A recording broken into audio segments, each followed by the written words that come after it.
আসসালামু আলাইকুম রহমতুল্লাহ, আলহামদুলিল্লাহ, বিসমিল্লাহি ওয়াসসালাতু ওয়াসসালামু আলা রাসূলিল্লাহি ওয়া আলা আলিহি ওয়া আসহাবিহি আজমাইন, আম্মা বাদ। Dear respected viewers, NTV Europe, UK, world wide, online যে যেখান থেকে দেখতেছেন সবাইকে আহলান ওয়া সাহলান, আপনাদেরকে ওয়েলকাম জানাই আপনাদের আমাদের সকলের ভালোবাসা প্রোগ্রাম জীবন জিজ্ঞাসা। আলহামদুলিল্লাহ, এভরি ফ্রাইডে আমরা আপনাদের সামনে হাজির হই জীবন জিজ্ঞাসা নিয়ে। আমাদের প্রোগ্রামে অতিথি মুহাদ্দিস সাহেব, ব্রেকল্যান্ড মসজিদের ইমাম এবং খাতিব মাওলানা নজরুল ইসলাম সাহেব ওনার পার্সোনাল রিমার্কের মাধ্যমে প্রোগ্রাম শুরু করেন। তারপরে আপনারা একে একে প্রশ্ন নিয়ে আসেন। ইনশাআল্লাহ আজকেও ঠিক একইভাবে চলবে। তার আগে আপনাদেরকে জাস্ট একটু রিমাইন্ড করে দিতে চাই, অবশ্যই প্রশ্নটা আগে থেকে রেডি করে নেবেন, যাই জিজ্ঞেস করবেন। তারপরে যেটা করবেন যে আপনারা ফোন যখন করবেন, কথা বলার সময় আপনাদের টেলিভিশনের ভলিউমটা মিউট রাখবেন, যাতে সাউন্ডে কনফ্লিক্ট হয় না, কারণ কয়েক সেকেন্ড ডিফারেন্স থাকে আপনাদের ফোন এবং টেলিভিশনের লাইভের মধ্যে, যে কারণে প্রত্যক্ষতার মধ্যে একটা প্রবলেম হয়ে যায় ইনশাআল্লাহ। অথবা অন্য রুমে চলে যাবেন, অথবা টেলিভিশনের ভলিউমটা একবারে কমায় দেবেন, যাতে টেলিভিশনের সাথে আপনারা খেয়াল না করেন ফোনে কথা বলার সময়। এই জিনিসটা খেয়াল করবেন ইনশাআল্লাহ তাআলা। সো সবাই মিলে আমরা প্রোগ্রামটাকে আরও প্রাণবন্ত করতে পারবো ইনশাআল্লাহ তাআলা। আমরা মুহাদ্দিস সাহেবের কাছে যাই, দেখি ওনার কাছে আজকে কি নাসিহা আছে ইনশাআল্লাহ। তারপর আপনাদের আমরা প্রশ্ন নিব একে একে। মুহাদ্দিস সাহেব, আসসালামু আলাইকুম ওয়া রাহমাতুল্লাহ। ওয়া আলাইকুম আসসালাম ওয়া রাহমাতুল্লাহি ওয়া বারাকাতুহু। মুহাদ্দিস সাহেব ভালো আছেন? আলহামদুলিল্লাহ ভালো আছেন তো? আলহামদুলিল্লাহ আলহামদুলিল্লাহ। আমরা এভরি ফ্রাইডে অবশ্যই প্রোগ্রামটা নিয়ে আসি, আর দর্শক ভাই বোন অপেক্ষা করে থাকেন, মাঝে মধ্যে হয়তো আমাদের মিস হয়ে যায়। আলহামদুলিল্লাহ আল্লাহর রহমতে আমরা হাজির হয়েছি। মুহাদ্দিস সাহেব, আপনি যখন ইনশাআল্লাহ রেডি হবেন আপনার রিমার্ক দিয়ে শুরু করবেন ইনশাআল্লাহ তাআলা, তারপরে আমরা দর্শকের প্রশ্ন যাব ইনশাআল্লাহ। জাযাকাল্লাহ খায়রান। আসসালামু আলাইকুম ওয়া রাহমাতুল্লাহি ওয়া বারাকাতুহু। ইন্নাল হামদুলিল্লাহি ওয়া কাফা ওয়া সালামুন আলা ইবাদিহিল্লাযিনা ইসতাফা। আম্মা বা'দু ফাআউযু বিল্লাহি মিনাশ শাইতানির রাজীম। বিসমিল্লাহির রাহমানির রাহিম। قل يتوفاكم ملك الموت الذي وكل بكم ثم إلى ربكم ترجعون. صدق الله العظيم. اللهم صل وسلم وبارك على سيدنا نبينا شفيعنا مولانا محمد وعلى آله وأصحابه. জীবন জিজ্ঞাসা কেন্দ্রটির সম্মানিত শ্রোতা এবং দর্শক মণ্ডলী, রব্বুল আলামিনের দরবারে শাহানশাহিতে লক্ষ কোটি শুকর যে রব্বুল আলামিন আমাদেরকে অত্যন্ত মেহেরবানি করে সৃষ্টি করেছেন।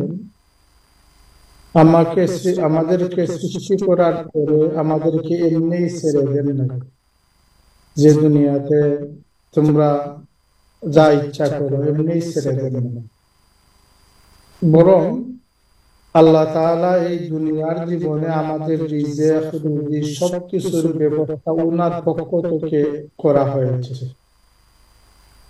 আল্লাহ তাআলা যদি আমাদেরকে আমাদের রিজিকের ব্যবস্থার উপর ছেড়ে দিতেন, আমরা কোনো মানুষই এই জীবন ধারণ করতে পারতাম না। কিন্তু আল্লাহ তাআলা আমাদের রিজিকের ব্যবস্থা এই দুনিয়াতে করে দিয়েছেন এবং ওনার কুদরতেই আমরা রিজিক পেয়ে থাকি। মনে করুন, দান যে আমরা জন্য কয়েকটি জিনিস তো আমাদের খাদ্যের মূল, আস্থা সমগ্র দুনিয়া আপনি যদি দেখেন খাদ্যের মূল কয়েকটা জিনিস, যেমন ধান, চাল, গম, ভুট্টা, বার্লি, এই যে এই কয়েকটিকে কেন্দ্র করে ভাত খান, রুটি খান, যে কোনো জিনিস খান, এই কয়েকটিকে কেন্দ্র করে এবং এর আনুষঙ্গিক তরিতরকারি সবকিছু দেখবেন যে মূলত আল্লাহ তাআলা মাটি থেকে উৎপন্ন করার একটি ব্যবস্থা আল্লাহ তাআলা আমাদেরকে দিয়েছেন এবং সেই মাটি থেকে আল্লাহর দেওয়া যে নিয়ম ছাড়া কেউ কোনোদিন ফসল উৎপাদন করতে পারবেন না। বাতাসে বা পাথরের মধ্যে কোনোদিন দান হবে না। এই যে একটি ব্যবস্থা আল্লাহ তাআলা দিয়েছেন আমাদেরকে, এটা আল্লাহ তাআলা দয়া করে দিয়েছেন আমাদের রিজিকের ব্যবস্থা করে। এতে যে উনি যে আমাদেরকে সৃষ্টি করে এমনিই ছেড়ে দেন না। এরপরে আল্লাহ তাআলা আমাদেরকে যে মেহেরবান, আল্লাহর পক্ষ থেকে আল্লাহ তাআলা মেহেরবানি করেছেন, তা হচ্ছে যে আল্লাহ তাআলা আমাদেরকে এই দুনিয়াত আসার পর আল্লাহ আমাদেরকে ভুলে যান নাই এবং আমাদেরকে জান্নাতের পথ আল্লাহ তাআলা মেহেরবানি করে দেখিয়ে দিয়েছেন। এই যে জান্নাতের পথ আমাদেরকে আল্লাহ সুবহানাহু ওয়া তাআলা দেখিয়ে দিয়েছেন। জান্নাতের পথ দেখানোর জন্য আল্লাহ তাআলা আম্বিয়া কেরামদেরকে এই দুনিয়াতে দিয়েছেন, যাতে আমরা জাহান্নামে না গিয়ে জান্নাতে যাইতে পারি, জান্নাতের পথ তারা বলে দিতে পারে। এটাও আল্লাহ তাআলা সীমাহীন একটি মেহেরবানি এবং দয়া, যে আল্লাহ তাআলা যদি আমাদেরকে এমনি বলতেন যে আমি তো তোমাদেরকে সৃষ্টি করেছি, তোমরা জান্নাতে আসো অথবা জাহান্নামে যাও, আমার কিছু আসে যায় না, তখন মনে করতাম যে আল্লাহ আমাদেরকে লোক ছেড়ে দিয়েছে। কিন্তু না, আল্লাহ তাআলা এটাও করেছেন যে তোমরা জান্নাতে আসো, এবং জান্নাতে কিভাবে আসবে আমি আম্বিয়া কেরামদেরকে দিয়ে জান্নাতে আসার পথ আমরা বলে দিয়েছি। এরপরে আল্লাহ তাআলা আমাদেরকে এই জীবন, এই দুনিয়া যেহেতু কষ্টের জায়গা, বিপদ আপদ, দুঃখ যন্ত্রণার জায়গা, এই জন্য আল্লাহ তাআলা আমাদেরকে মৌতের মতো একটি মূল্যবান গিফট দান করেছেন। আমরা বুঝতে পারি যে মৌত গিফট হয় কিভাবে। আসলে আল্লাহ রাসূল বলেছেন, আল মাউতু তুহফাতুল মুমিন, মৌত হচ্ছে মুমিনের জন্য একটি তোহফা। অর্থাৎ এই মৌতে দুইটি কাজ করে। একটি হলো এই দুনিয়ার যত ঝামেলা, দুনিয়ার যত দুঃখ কষ্ট সব কিছু থেকে একজন মানুষকে পরিপূর্ণভাবে নিস্তার এবং নিশ্চিতি দিয়ে আখিরাতে যে আল্লাহ তাআলার দরবারে গিয়ে, কবরে গিয়ে জান্নাতের বিছানাতে ঘুমানো এবং আখিরাতে গিয়ে জান্নাত পাওয়া, এটা নিশ্চিত করার একমাত্র দরওয়াজা হচ্ছে মৃত্যু।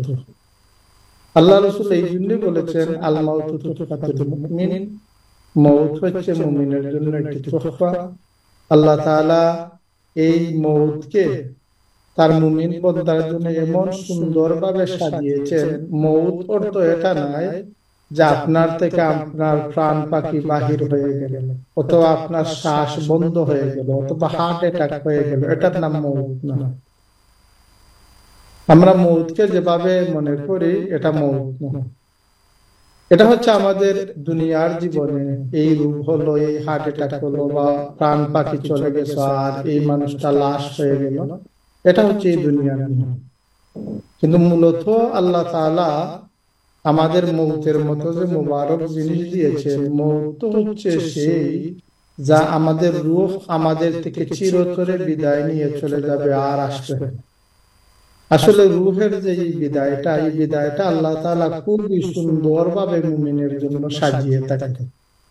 প্রথমত মুমিন বান্দা যখন ইন্তেকালের সময় আসে, তখন আল্লাহ তাআলা নেককারদের জন্য আসমান থেকে অসংখ্য অগণিত ফেরেশতা আল্লাহ তাআলা নাযিল করেন।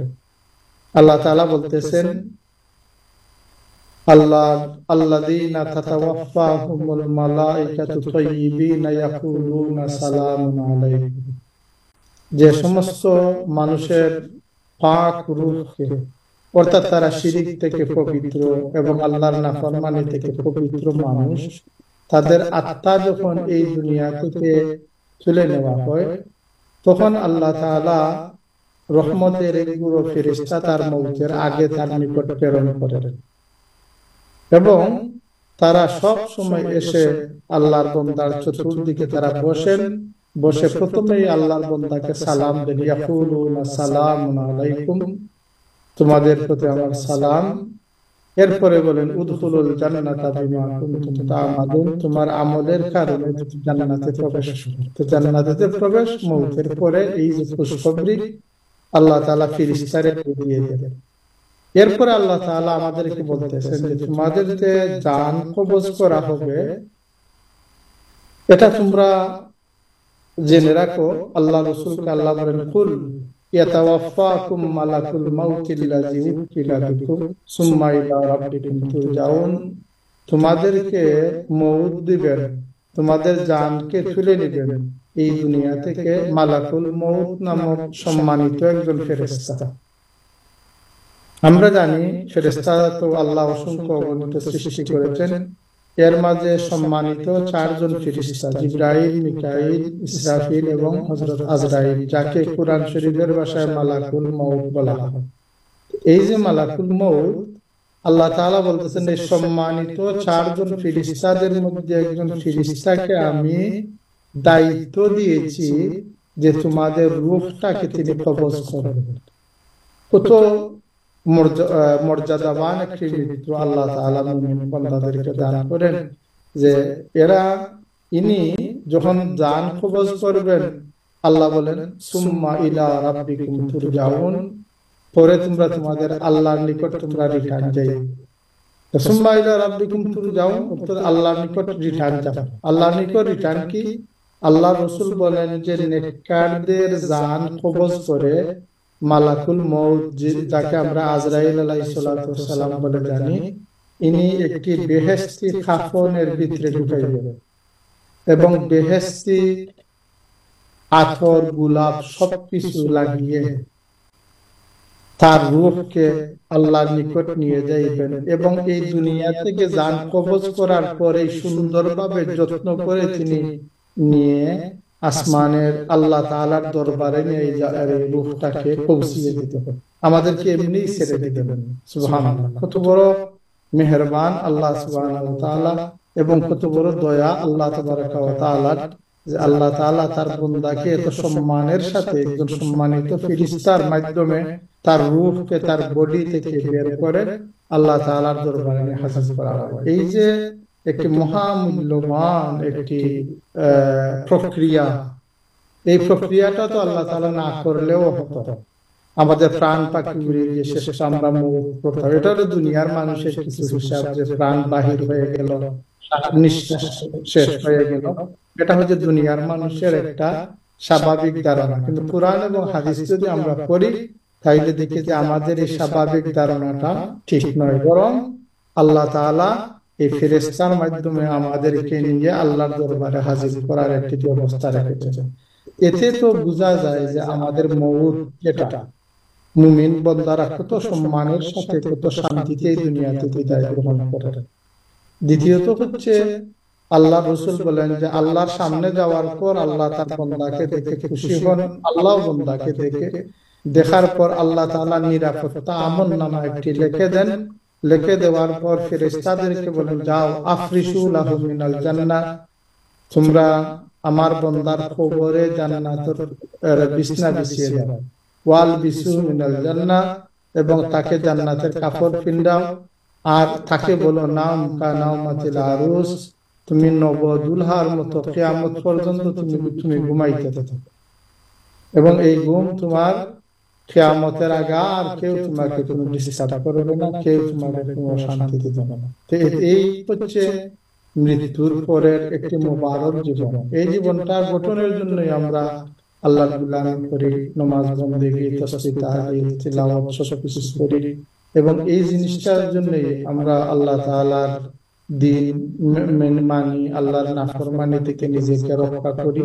যদি আমরা এই জীবনটাকে সুন্দর করে আল্লাহর নাফরমানি থেকে রক্ষা করে আল্লাহর গুলামিতে আমরা লাগাইতে পারি, ইনশাআল্লাহ মৌতের সময় এই যে কোরআন শরীফে আল্লাহ তাআলা সুন্দর একটি ডিজাইন দিয়েছেন, সুন্দর আনুষ্ঠানিকতার সাথে আল্লাহ তাআলা তার বান্দাকে এই দুনিয়াতে নিবেন ইনশাআল্লাহ। আর জানাজা পড়া, দোয়া করা বা অন্যান্য আমাদের জাহিরি আনুষ্ঠানিকতা, সফরা বেমার পড়লে ডাক্তারি করানো বা ওষুধ খাওয়া বা এই মানুষটা মারা গেছে না আর দুনিয়াটা, এটা হচ্ছে জাহিরি বিষয়।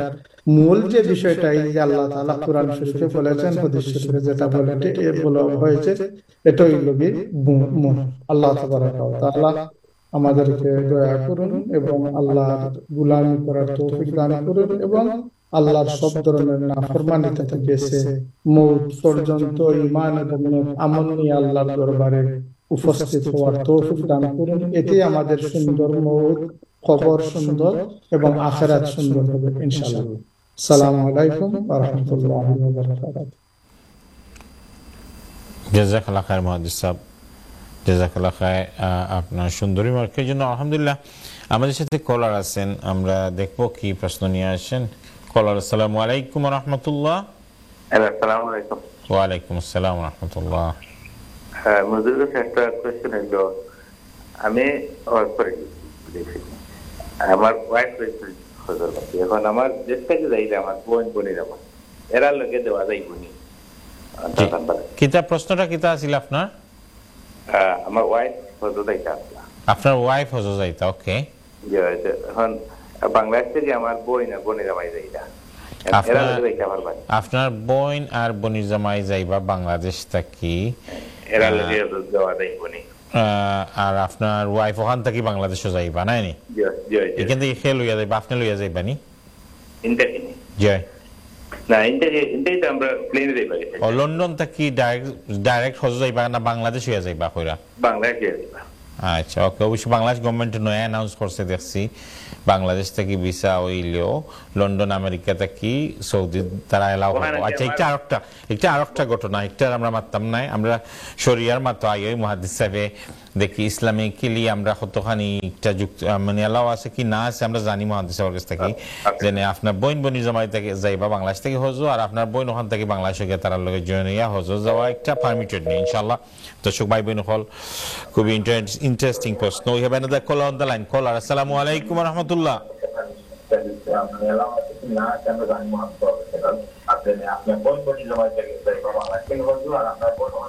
আপনি টেলিভিশন ফলো করতেছেন। কলার, আসসালামু আলাইকুম।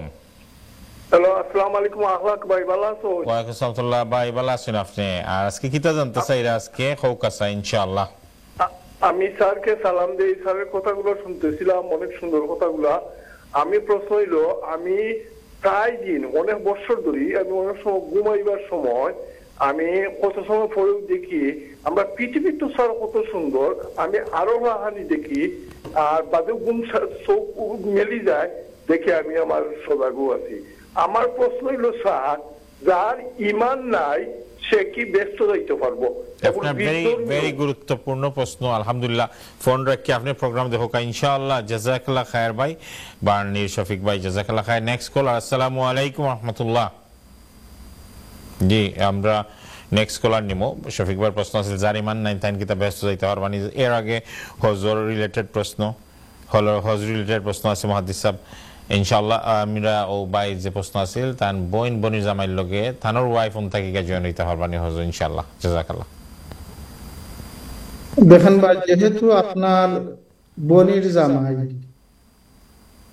ইনি আপনার ওয়াইফের মাহরাম নন, সুতরাং উনার সাথে তিনি হজে যাইতে পারবেন না।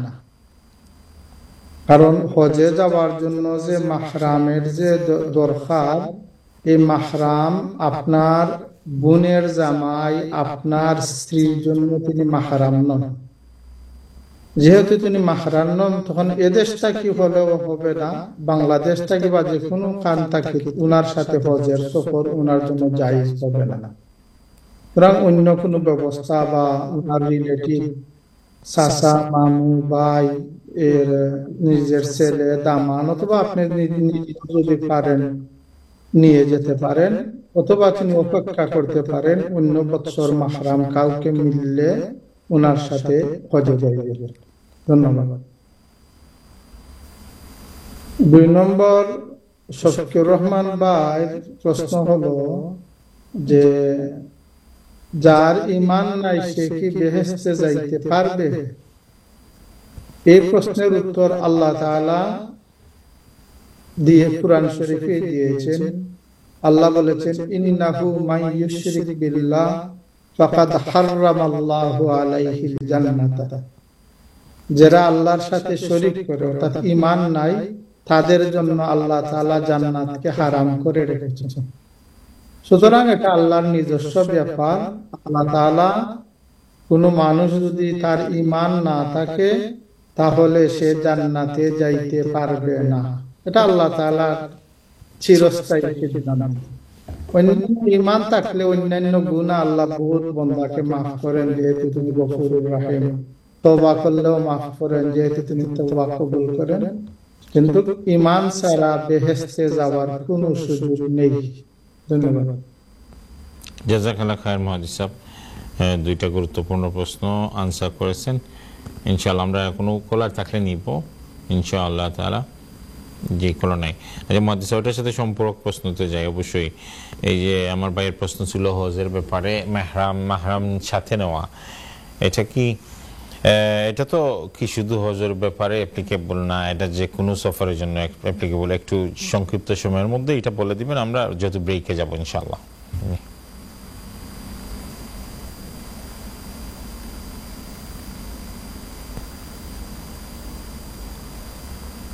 জি মুহাদ্দিস সাহেব, যে মাহরামের ব্যাপারটা আমরা কি এটা শুধু হজের সময় এটা অ্যাপ্লিকেবল না যে কোনো সফরে এটা অ্যাপ্লিকেবল?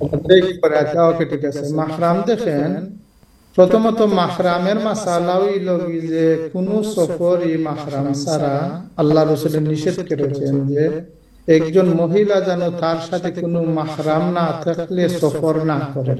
এটা সব ধরনের সফরের ব্যাপারে এই হাদিসটা আম। যেহেতু হজ একটা ইবাদত, এই জন্য স্পেসিফিকলি এখানে প্রশ্ন চলে আসে, এই জন্য আমরা উত্তর দিই। অথবা এর ছাড়াও ফিকহের কিতাবে একজন মহিলার হজের যত ব্যাপার উল্লেখ করেছেন, এর মাঝে একটা শর্ত দিয়েছেন যে তার সাথে মাহরাম থাকা।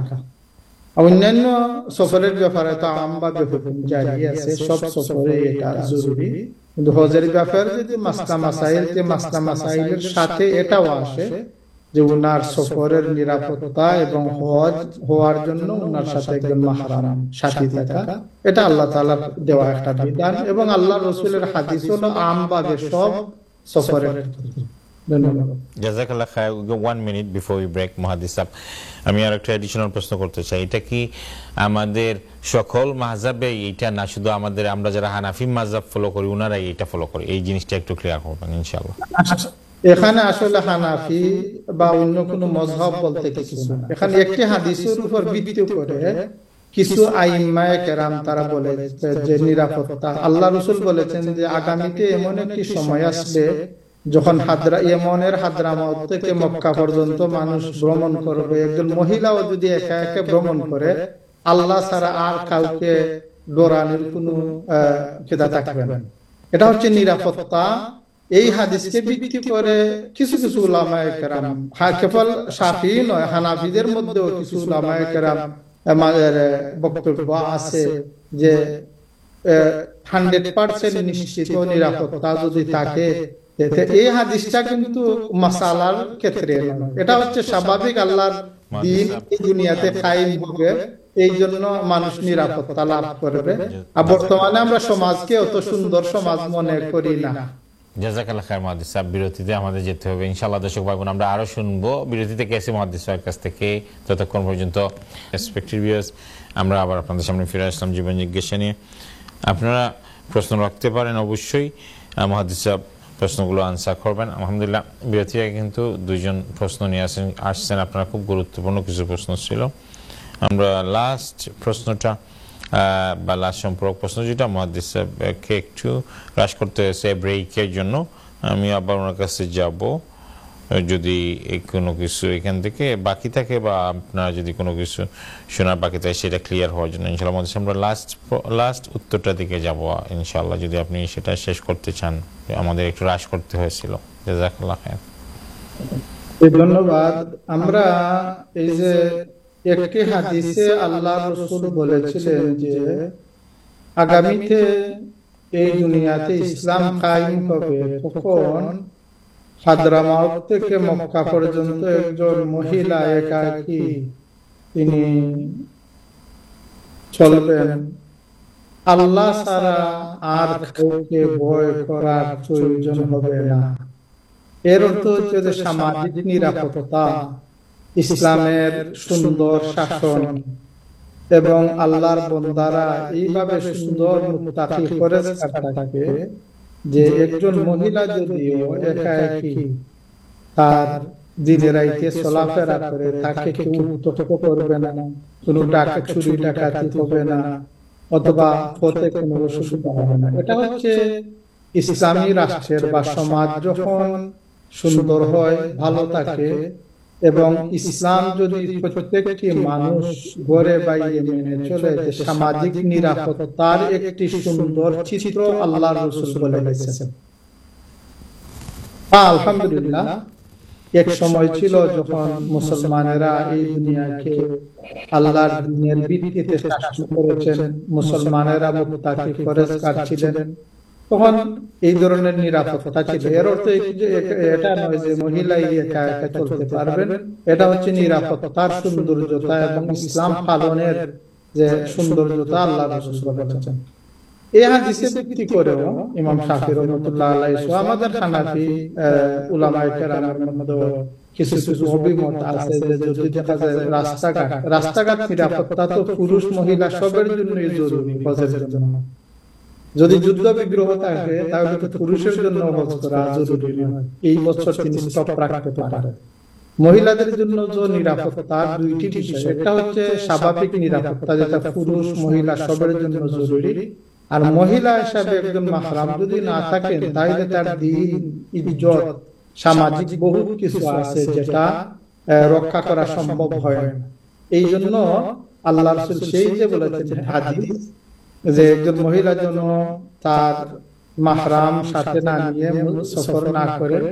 আল্লাহ রাসূলের জমানায় আমরা দেখি যে একজন মহিলা একজন পুরুষ এসে আল্লাহ রাসূল বলেছেন, ইয়া রাসূলুল্লাহ, আমি এই যুদ্ধে নাম লিখিয়েছি, যুদ্ধে যাইব, জিহাদে যাইব, আর আমার স্ত্রী হজে যাওয়ার জন্য রওনা দিয়েছেন। এখন কি আল্লাহ রাসূলের নিকট পরামর্শ চাইতে আসার পর আল্লাহ রাসূল বলেন, না, তোমার জিহাদ তুমি ত্যাগ করে তোমার স্ত্রীর সাথে তুমি হজে যাও, কারণ উনার নিরাপত্তা বেশি জরুরি। এই ব্যাপারে যাই হোক ইখতিলাফ থাকলেও যে কোনো একটি ইখতিলাফ গ্রহণ করে যদি আমরা শান্তিতে হজ করতে পারি, তাহলে একজন বর্তমানের দুনিয়াতে তো নিরাপত্তা নাই। মানুষ এত সৎ এবং ভদ্র নয় যে আপনাকে চুরি করবে না, অথবা আপনার ইজ্জত লুণ্ঠন করবে না, অথবা মারাত্মক অসুবিধায় যে সবসময় আপনি মুত্তাকি পরেজগার মানুষ পেয়ে যাবেন, এটার তো নিশ্চয়তা নাই। এই জন্য এই যে মাসালার প্রতি খেয়াল রেখেই সব কিছু করা উচিত। ধন্যবাদ। জাযাকাল্লাহ খায়র মুহাদ্দিস সাহেব। ইনশাআল্লাহ আমরা আর কোনো প্রশ্ন থাকলে নিব, যদি কোনো কলার থেকে থাকেন আমাদের সাথে ইনশাআল্লাহ। আর কি কোনো কলার আছেন আমাদের সাথে? আচ্ছা, কলার নাই, ইনশাআল্লাহ কোনো অসুবিধা নাই। মুহাদ্দিস সাহেব, আমরা যেহেতু এই হজের ব্যাপারটা অবশ্যই নিয়ে আসছেন, বা হজের ব্যাপারটা যখন আমরা আলোচনা করেছি এক ভাইয়ের প্রশ্নের মাধ্যমে, অবশ্যই এটা এক্সটেন্ডেড একটু আলোচনা করতে চাই হজের ব্যাপারটা আমরা নিয়ে। আমরা যে এখন মনে করেন হজ এখন অনেকে আমাদের রিসেন্টলি বাংলাদেশ গভর্নমেন্ট থেকে যেটা অ্যানাউন্স করা হয়েছে, কেউ যদি বাংলাদেশের হজের প্যাকেজ কিনেন যেটা অনেক সস্তা, অনেক চিপ, সেটা ওনারা কিন্তু ইউরোপের বিভিন্ন দেশ থেকে এবং মিডল ইস্টের বিভিন্ন দেশ থেকে সেই হজের জার্নিতে সফর করতে পারবেন। সো এইটার ব্যাপারে আমাদের দর্শকদের যদি আপনি পারেন একটু অ্যাডভাইস দিবেন ইনশাআল্লাহ। এখানে এটা কোনো মাসালার কোনো বিষয় না, এটা হচ্ছে সরকারি সিদ্ধান্ত। যেটা আমরা তো বিগত কয়েক বছর যাবত 4-5 বছর যাবত হজ নিয়ে, বিশেষ করে ইউরোপ আমেরিকার মানুষ ভিসা সংক্রান্ত যে জটিলতা আছে, ভিসা সংক্রান্ত জটিলতার কারণে ইউরোপ আমেরিকার মানুষেরা তারা কিন্তু হজে যাইতে খুবই ডিফিকাল্ট। এটা শরীয়তের কোনো মাসলা মাসাইলের সাথে কোনো সম্পর্ক না, এটা হচ্ছে এই যে সরকারের একটি সিদ্ধান্ত। আমরা জানি না কেন যে তারা এটা করলেন যে ইউরোপ আমেরিকার মতো ধনী দেশ যার বেশিরভাগ মানুষেরই হজ ফরজ, তাদেরকে কোটায় তারা সরকার কেন কমাইলো, বা কেন তাদেরকে ভিসাতে এত জটিল করেছে, আমরা এটা বুঝে ধরতেছি না। এটা শরীয়তের কোনো বিষয় না, এটা হচ্ছে সরকারি সিদ্ধান্ত। এখন সরকারি সিদ্ধান্ত তারা এভাবেই দেন যে বাংলাদেশের নিয়মে তিনি ভিসা লাগিয়ে দেশটাকে যাইতে পারেন, তাহলে গেলে কোনো সমস্যা নেই, অসুবিধা কি? কোনো মানুষ যদি এই সুযোগ পায় তাহলে তা আমি মনে করি আরো ভালো হলো, কারণ দিলেন বাংলাদেশের যে এই আর এদেশ থেকে গেলেন, এটা তো মানুষের জন্য আরো বেশি সুন্দর সুযোগ আমি মনে করি। যদি সম্ভব হয় বাংলাদেশের রেটে বাংলাদেশের ভিসা এদেশ থেকে ডাইরেক্ট আপনি যাওয়া আসা করতে পারেন, শরীয়তে কোনো ধরনের বাধা নেই। এটা হচ্ছে মানব সৃষ্ট একটি তাদের সুবিধা অসুবিধা। কেউ বলেছেন বিজনেস, কেউ বলতেছেন যে তারা পার্সেন্টেজ, এটা শরীয়তের সাথে কোনো সম্পর্কিত নয়।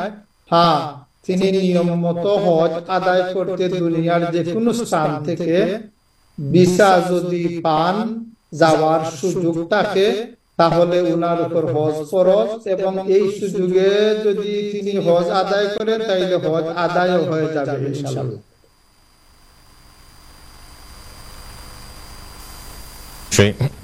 আগে যে ভাইয়ের প্রশ্ন ছিল যে ওনার ফ্যামিলি বাংলাদেশ থেকে যাবেন, উনি যদি নিজে গিয়ে যান অথবা মাহরামের সাথে যান, অবশ্যই মুহাদ্দিস সাহেব যেটা বলছেন অসুবিধা নাই, ইনশাআল্লাহ সেই সুযোগটা কাজে লাগাইতে পারেন। আমরা যারা এই প্রোগ্রাম দেখতেছি, এর মধ্যে আমাদের সাথে একজন কলার চলে এসেছেন। কলার, আসসালামু আলাইকুম রাহমাতুল্লাহ। ওয়ালাইকুম আসসালাম ওয়া রাহমাতুল্লাহি ওয়া বারাকাতুহু। জি কলার, আপনার প্রশ্নটা করেন। কি আমার প্রশ্নটা হয়েছে, আমি উমরা যাইতাম, আল্লাহর হুকুম হইতে আমি যদি তওয়াফ করিয়া আপনার শেষ করিয়া আল্লাহর হুকুম হইতে আমি পারি না, যদি ক্লান্ত হয়ে যাই, আমি কত সময় পরে গিয়ে আপনার সাফা মারবা করতাম পারবো, মারতাম পারবো? তাওয়াফ করিয়া বাদে যদি আপনি ক্লান্ত হয়ে যান, তে মাঝখানো আপনি বইয়া রেস্ট নিতে পারবানি অথবা ব্রেক নিয়ে কত সময় বাদে সাফা মারওয়া করতে হইবা, ও জিনিস জানতে চাইরা নাই? অবশ্যই খুবই গুরুত্বপূর্ণ প্রশ্ন। আপনি ফোন রাখিয়া প্রোগ্রাম দেখো ইনশাআল্লাহ। ইনশাআল্লাহ জি, জাযাকাল্লাহ খাইর। জি মুহাদ্দিস সাহেব, এই ব্যাপারটা আমার মনে হয় ইনশাআল্লাহ একটু ক্লিয়ার করিয়া দিবা আমরা লাগে। জি ধন্যবাদ। আপনি উমরাতে যাচ্ছেন, আলহামদুলিল্লাহ, আল্লাহ মকবুল উমরা নসিব করুন। তাওয়াফের পর আল্লাহ রাসূল 2 রাকাত নামাজ পড়েছেন, নামাজ পড়ার পর জমজম খেয়েছেন, তারপর ধীরে সুস্থে তাড়াহুড়া না করে আল্লাহ রাসূল গিয়ে সাফা মারওয়া সাই করেছেন, এবং মাসআলার ধারাবাহিকতা এটাই। হ্যাঁ, কোন মানুষ যদি বিনা প্রয়োজনের অতিরিক্ত লেট করেন, তাহলে ওনার লেট করাটা মাকরুহ, সুন্নতের খেলাফ। যদি হঠাৎ অসুস্থ হয়ে যান অথবা এমন কোন বেশি টায়ার্ড যার কারণে তিনি এই সাথে সাথে পারতেছেন না, তবে তিনি যতটুকু প্রয়োজন অতটুকু রেস্ট নিয়ে অথবা থেমে ইনি সাফা মারওয়া সাই করতে পারবেন। এটার জন্য কোনো নির্ধারিত টাইম নাই। অর্থাৎ আপনার প্রয়োজনে হঠাৎ যদি অসুস্থই হয়ে গেল, তাহলে সুস্থ হওয়া পর্যন্ত তিনি সুস্থ হওয়ার পর এটা করতে পারেন। হঠাৎ একজন মানুষ এমন টায়ার্ড হলো তার দ্বারা সম্ভবই হচ্ছে না, যতটুকু রেস্টের প্রয়োজন আছে ওনার, অতটুকু রেস্ট করে শান্তিতে তিনি সাফা মারওয়া সাই করতে পারবেন। এতে উমরার কোনো ক্ষতি হবে না। হ্যাঁ, বিনা প্রয়োজনে গাফলতিতে এক ইবাদতে আরেক ইবাদত বিনা প্রয়োজনে লেট করা, এটা হচ্ছে মাকরুহ। সুতরাং আপনাকে আমরা বলবো, তাওয়াফ করার পরে যদি আপনি বেশি টায়ার্ড হয়ে যান, যে আপনার যতটুকু প্রয়োজন আপনি রেস্ট নিয়ে শান্তিতে আরবার আপনি সাফা মারওয়া সাই করবেন ইনশাআল্লাহ। ধন্যবাদ। জাযাকাল্লাহ খাইর মুহাদ্দিস সাহেব। আমার মনে হয় এটা আমাদের সবার ক্লিয়ার হয়েছে যে উনি জানতে চেয়েছেন যে ব্রেক নেওয়া যাবে কিনা। মুহাদ্দিস অবশ্যই এটা ক্লিয়ার করবো। আলহামদুলিল্লাহ, আমরা অনেকেই কিন্তু হজ উমরা রিলেটেড অনেক প্রশ্ন পাচ্ছি। আলহামদুলিল্লাহ অবশ্যই এটা কিন্তু once in a lifetime journey যারা আমরা হজে করতেই হবে, যারা ফাইন্যান্সিয়ালি ক্যাপাবল আছে, অবশ্যই এটা প্রিপারেশন নেওয়া দরকার, প্রস্তুত নেওয়া দরকার আমাদের সবারই। এই দিকে অবশ্যই আমরা খেয়াল রাখবো ইনশাআল্লাহ তাআলা। আল্লাহ সুবহানাহু ওয়া তাআলা আমাদের সবাইকে তৌফিক দান করেন, আমরা যাতে এই ক্যাপাবিলিটি যাদের আছে আমরা সেটা করতে পারি। অবশ্যই যে আমরা চিন্তা করি এই মাহরাম না থাকলে আমরা যদি গ্রুপের সাথে চলে যাই, এইভাবে চলে যাই, যে হোয়াট এভার রিজন মুহাদ্দিস সাহেব, আমরা যদি মাহরাম একজন মানুষের লাইফ টাইমেই না আসে, উনি কি কোনো কারণে গুনাহগার হবেন? এইটা একটা ক্লিয়ার করে দেওয়া দরকার আমাদের সবার জন্য। এখানে দেখেন একটি বিষয়, আল্লাহ আমাদের এত মেহেরবান, আল্লাহ তার কোন বান্দা বান্দীকে শরীয়তের ব্যাপারে অসম্ভব কোনো জিনিস চাপিয়ে দেন না। একজন মানুষ যদি কয়েকটি বিষয়ের কারণে হজ না করতে পারেন, যেমন তিনি অসুস্থ, অপেক্ষা করতেছেন সুস্থ হওয়ার জন্য, সুস্থ হলেন না, তিনি যদি মারা যান, তাহলে এই হজ না করার জন্য কোনো গুনাহগার হবেন না। তিনি কেবলমাত্র উনি ওসিয়ত করে যাইবেন যে আমারে মাল আমি হজ করতে পারি নাই, আমার বদলা অন্যকে হজ করাই। দ্বিতীয়ত, রাস্তাঘাটের অসুবিধার কারণে, এটা আমি বলছি জেনারেল, কেবল মহিলা নয়, মহিলা পুরুষ সবের জন্য রাস্তাঘাটের নিরাপত্তা যদি না থাকে, যেমন একটি যুদ্ধ বিগ্রহ, এই দুনিয়াতে তো সবসময় যুদ্ধ বিগ্রহ লেগেই থাকে, আগের জমানায় ছিল। যদি এটা কোনো অসুবিধা হয়, তাহলে তো পুরুষ মহিলা সবই হজে যাইতে পারতেছেন না, তখন হজ তো আর সবসময় নাই, বছরে একদিনই আরাফা এবং এই দিনই হজের, আর তার আগের 2 দিন 3 দিন। এই অবস্থায় যদি একজন মানুষ হজ করতে না পারেন, মোটেই গুনাহগার হবেন না।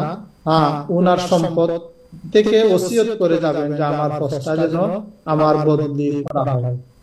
সমানভাবে মহিলা যদি অসুস্থ হন, অথবা রাস্তাঘাট নিরাপদ না থাকে, অথবা উনি যদি মাহরাম না পান, তাহলে কিতাবে এক পরামর্শ দেওয়া হয়েছে যে যদি তিনি পারেন, তাহলে কোনো মাহরাম, মনে করুন ভাই, উনার টাকা নাই, উনাকে তিনি যদি পারেন তাহলে সাথে নিয়ে চলে যাবেন, অথবা স্বামীর টাকা নাই, অথবা নিজের ছেলে তার টাকা নাই, উনাকে নিয়ে যাবেন, এটা তিনি করতে পারেন। যদি এটাও তার দ্বারা সম্ভব না হয় এবং কোনো কারণে হায়াত শেষ হয়ে যায়, হায়াত তো আল্লাহর হাতে, কোনো কারণে যদি উনার হায়াত শেষ হয়ে যায়, তাহলে কোনো গুনাহগার হবেন না। যেহেতু শরঈ উযরের কারণে, শরীয়ত সম্মত অসুবিধার কারণে উনি হজ করতে পারেন নাই, তিনিও এইভাবে উনার সম্পদ থেকে হজ করার জন্য ওসিয়ত করে যাবেন, এতে উনি কোনো গুনাহগার হবেন না। আল্লাহ তাআলা তো লা ইকাল্লিফুল্লাহু নাফসান ইল্লা উসআহা, সাধ্যের বাইরে কোনো জিনিস আল্লাহ তাআলা তার বান্দা বান্দীকে চাপিয়ে দেবেন না ইনশাআল্লাহ।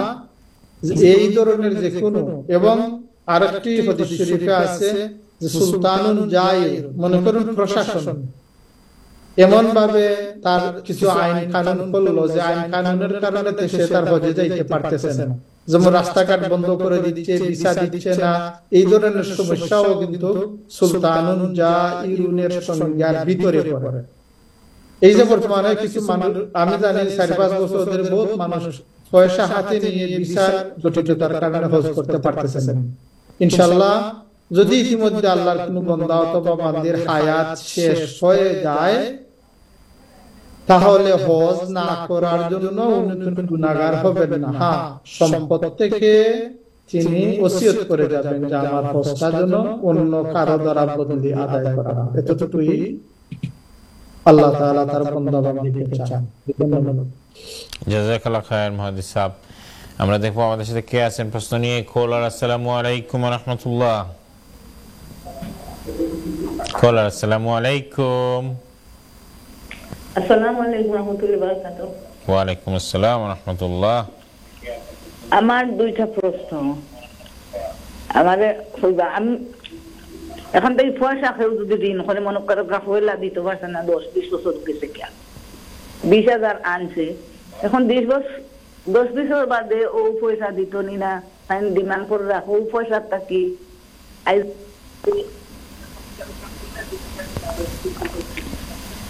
তো ওখান পয়সা খিলা দেওয়া যায়, যে ডিমান্ড করা যায় না, যেগুলো আইসকুল ভ্যালু দেও, আমার 20 বছর আগের পয়সা অত আসি আর অত। আর আরেকটা প্রশ্ন, ও মানে খাবিন নামার কথা কই, মানে মরা না আতেও খিতা বললা নিজে, মনে করো 5,000 টাকা মরা না ছিল, 10 বছর বাদ দিতা হাজবেন্ডে দিতা, টিভি যখন বলে না হেতুকুর 5,000 টাকা আমি চাই না, আমার এখন করবে পয়সা দেখা। ও রক্তটা আমি জানতাম যে বেলু খিলা যে জেলা কইছন, তখন ও রক্তা নি না সুদুল্লাহ খান দিতা।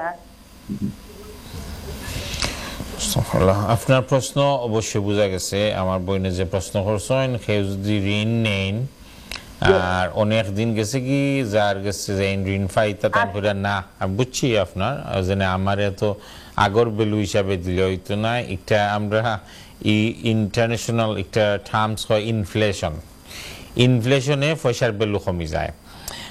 সমান মহারানা তো সমানও ইনফ্লেশনও লিঙ্ক যেটা কইছেন অর্থ ইনফ্লেশনে কমে যায় বা একটা কিতা অবশ্যই তাই ননকুর ভ্যালু দিতা না আগর ভ্যালু দিতা। মুহাদ্দিস সাহেব আনসার করবা, আমরা সবার লাগি খুবই গুরুত্বপূর্ণ একটা প্রশ্ন খেয়াল করবা, মুহাদ্দিস সাহেব একটা আনসার করবা। ওই হেবেন call on the line. Caller আসসালামু আলাইকুম ওয়া রাহমাতুল্লাহ।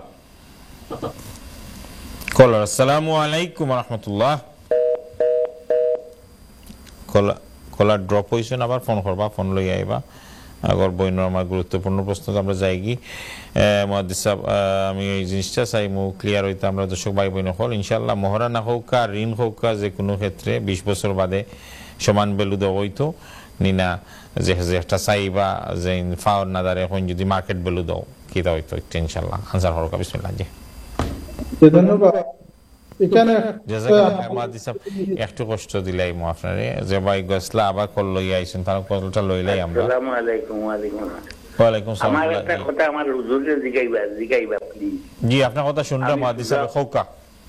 আমি সুজা হইয়া উবাইতাম পারি না, আমার অপারেশন তার বাদে আমি বেমারি মানুষ, বয়সাল মানুষ, আমি চেয়ার বইয়া নামাজ পড়তাম পারবো ওখানটা জিগাই না। মুহাদ্দিস সাহেব শুনছেন আপনার প্রশ্ন, ফোন রাখিয়া প্রোগ্রাম দেখো ইনশাআল্লাহ ইনশাআল্লাহ। জাযাকাল্লাহ খায়ের।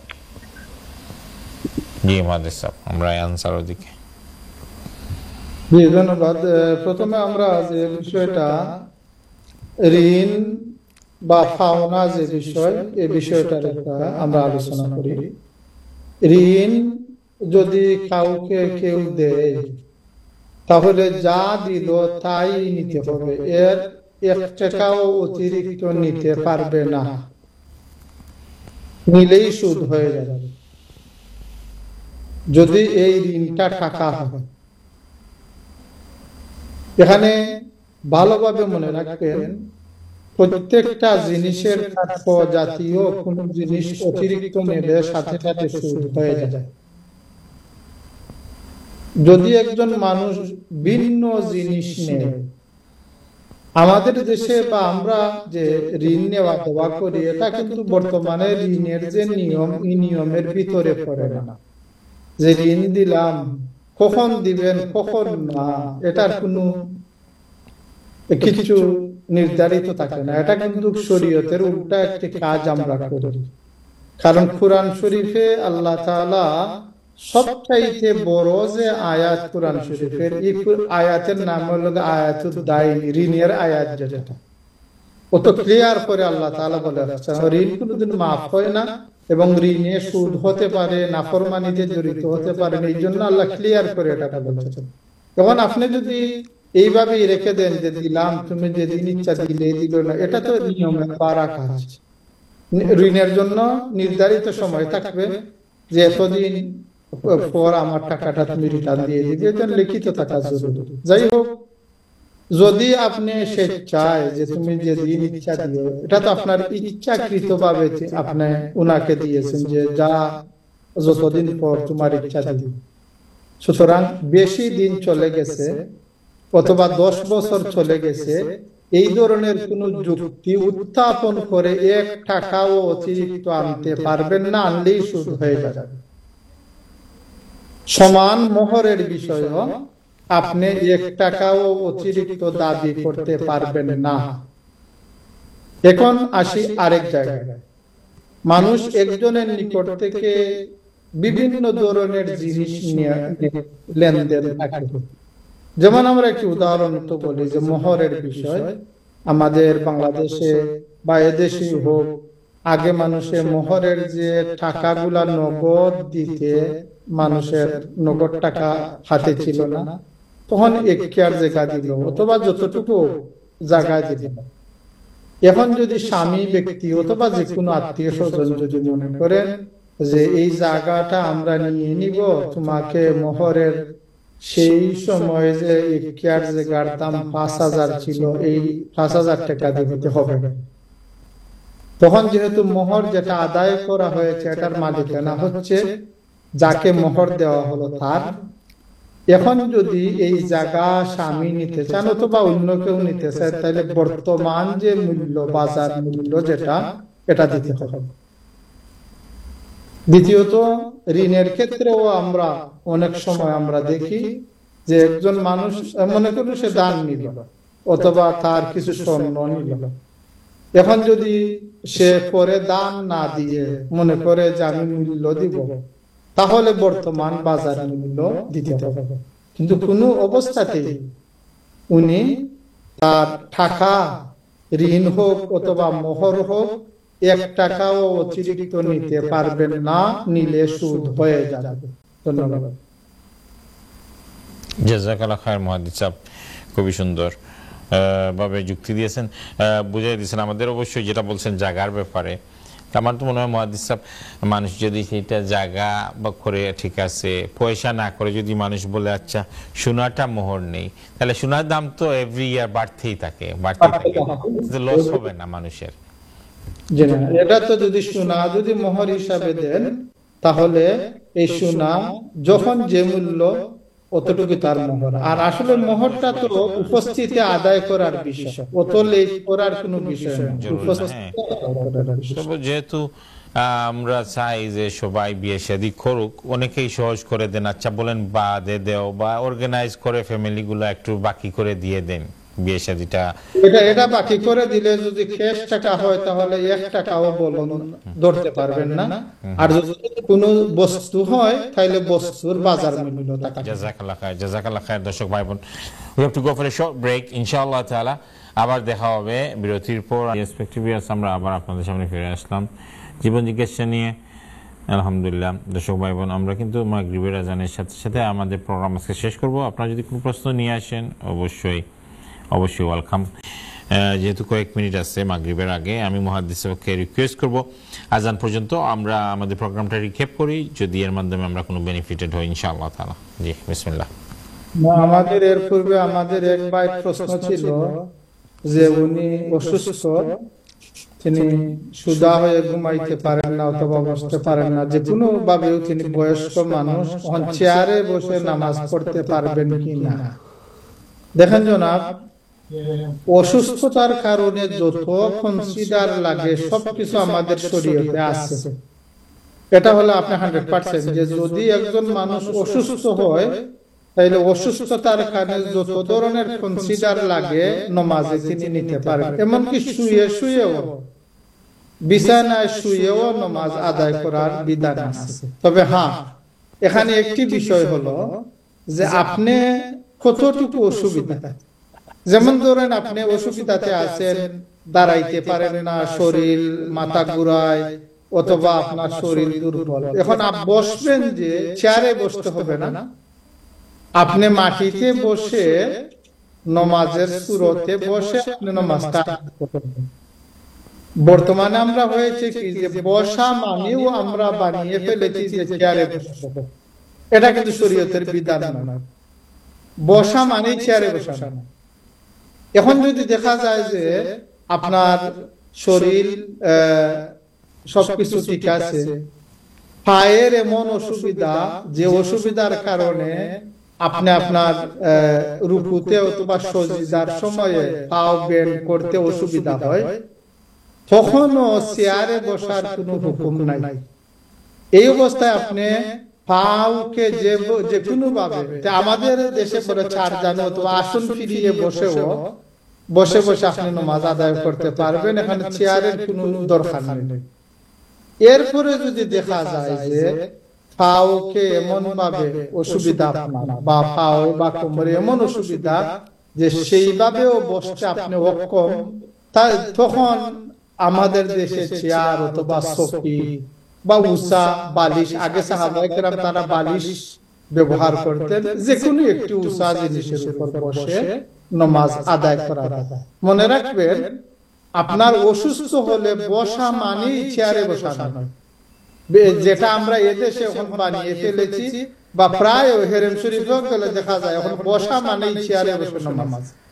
আমরা এটাতে অত্যন্ত দুঃখিত, এটা কোনো শরীয়তের মাসআলা নয়। হ্যাঁ, অগত্যা যদি হয় তাহলে চৌকি বালিশ অথবা চেয়ার আপনি ব্যবহার করতে পারেন। এরপরেও আপনার যদি আরো অসুবিধা হয় তাহলে যতটুকু প্রয়োজন আপনি কনসিডার নিয়ে আপনার নামাজটা আদায় করতে পারবেন। আল্লাহ আমাদেরকে সুস্থ রেখে তার গোলামি করার তৌফিক দান করুন। ধন্যবাদ। জাযাকাল্লাহ খায়ের। জাযাকাল্লাহ খায়ের। Do you have a call on the line? আসসালামু আলাইকুম। ওয়ালাইকুম আসসালাম। জীবন আপনার প্রশ্নটা করে ফেলেন তাড়াতাড়ি করে ইনশাআল্লাহ।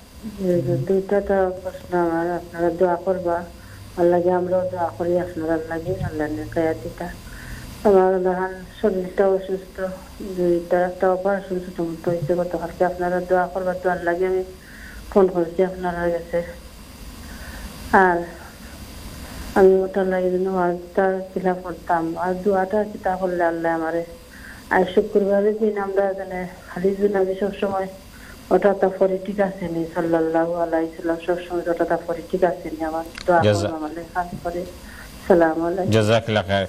বইনে জানতে চাইছেন শুক্রবারে দুরুদ কিভাবে পড়তা, ওটার ব্যাপারে মুহাদ্দিসবার দোয়া করতা অবশ্যই ইনশাআল্লাহ তাআলা। যে আমরা শেষ করে লাইমু আপনার আনসার লগে লগে। জাযাকাল্লাহ খায়ের।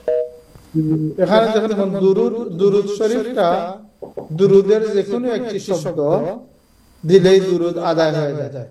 যেমন আল্লাহুম্মা সাল্লি আলা সাইয়্যিদিনা মুহাম্মদ সাল্লাল্লাহু আলাইহি ওয়াসাল্লাম। আমরা হাদিস শরীফের যত কিতাব দেখি হাজার হাজার হাদিস, লক্ষ লক্ষ হাদিস বয়ান করা হয়েছে কালা রাসূলুল্লাহ ইয়াজি দুরুদ শরীফ সাল্লাল্লাহু আলাইহি ওয়াসাল্লাম, এতটুকু লেখা হয়েছে। এতটুকু হলে আপনার দুরুদ শরীফের হক আদায় হয়ে যাবে ইনশাআল্লাহ। আর জুম্মার ব্যাপারে জুম্মার দিন যত বেশি দুরূদ শরীফ পড়বেন, আল্লাহ রাসূল হাদিস শরীফে বলেছেন দুরূদ শরীফ পড়ার কথা। সেকেন্ডলি জুম্মার দিনের ব্যাপারে একটি রিওয়ায়াত আছে যে আসরের পরে যদি কেউ এই দুরূদ শরীফটা 80 বার করেন, আল্লাহুম্মা সাল্লি আলা সাইয়্যিদিনা মুহাম্মাদিন উম্মি ওয়া আলা আলিহি ওয়া আসহাবিহি ওয়া বারিক ওয়া সাল্লিম, এই দুরূদ শরীফটা 80 বার পড়লে আল্লাহ তাআলা এই হাদিস শরীফে আছে 80 বছরের গুনাহ মাফ করে দেন অথবা আল্লাহ দরজা বুলন্দ করবেন।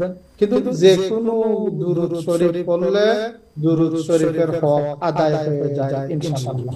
আল্লাহ তাআলা আমাদের সবাইকে এই শুক্রবারের দিনের যত ফাজাইলাত আছে আল্লাহ নসিব করুন এবং সবাইকে আল্লাহ তাবারাকা ওয়া তাআলা আল্লাহ তাআলার হাবিবের উপরে বেশি বেশি করে দুরূদ শরীফ পড়ার তৌফিক দান করুন এবং আমরা যেন দুরূদ শরীফের মাধ্যমে এই দুনিয়াতে আল্লাহ রাসূলের সাথে গভীর সম্পর্ক রাখতে পারি এবং কিয়ামতের দিন আল্লাহ রাসূল বলেছেন যে আমার নিকট কিয়ামতের দিন বেশি নিকটবর্তী সে সমস্ত মানুষই থাকবেন যারা আমার উপর বেশি দুরূদ পড়ে। আল্লাহ তাবারাকা ওয়া তাআলা আমাদের সবাইকে বেশি বেশি করে তার হাবিব মুহাম্মদুর রাসূলুল্লাহ সাল্লাল্লাহু আলাইহি ওয়াসাল্লামের উপর দুরূদ শরীফ পড়ার তৌফিক দান করুন। আল্লাহুম্মা সাল্লি আলা সাইয়্যিদিনা মাওলানা মুহাম্মাদিন নাবিয়্যিল উম্মি ওয়া আলা আলিহি ওয়া আসহাবিহি ওয়া বারিক ওয়া সাল্লিম। اللهم صل على محمد وعلى ال محمد كما صليت على ابراهيم وعلى ال ابراهيم انك حميد مجيد. اللهم بارك على محمد وعلى ال محمد كما باركت على ابراهيم وعلى ال ابراهيم انك حميد مجيد. السلام عليكم ورحمة الله وبركاته. জাযাকাল্লাহ খায়ের মুহাদ্দিস সাহেব।